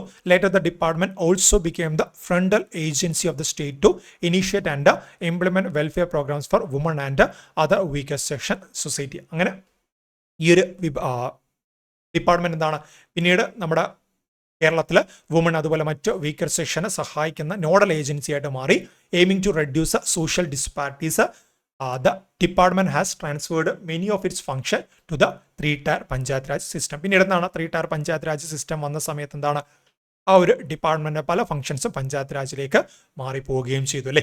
Kerala state women's policy 2009 and updated version of women's policy 1996 and state policy for elderly 2003 could be considered as milestone in the evolution of state's welfare system. നമ്മുടെ കേരള സംസ്ഥാനത്തിന്റെ welfare സിസ്റ്റത്തിൽ വളരെ പ്രധാനപ്പെട്ട നാഴികക്കല്ലായിട്ട് നമുക്ക് Kerala state women's policy 2009നെയും state policy for elderly 2003 ഒക്കെ കാണാൻ വേണ്ടി സാധിക്കും. ഇത്രയുമാണ് നമ്മൾ ആ പറഞ്ഞ ടോപ്പിക്കുമായിട്ട് ബന്ധപ്പെട്ട് നമുക്ക് ചർച്ച ചെയ്യാനുള്ളത്. സോ എന്തൊക്കെ കാര്യങ്ങൾ നമ്മൾ പറഞ്ഞു ഇവിടെ ഇന്ന് കേരള മോഡൽ ഓഫ് ഡെവലപ്മെന്റ് പ്രധാനപ്പെട്ട ഹൈലൈറ്റ്സ് ആണ് നമ്മൾ പറഞ്ഞല്ലേ.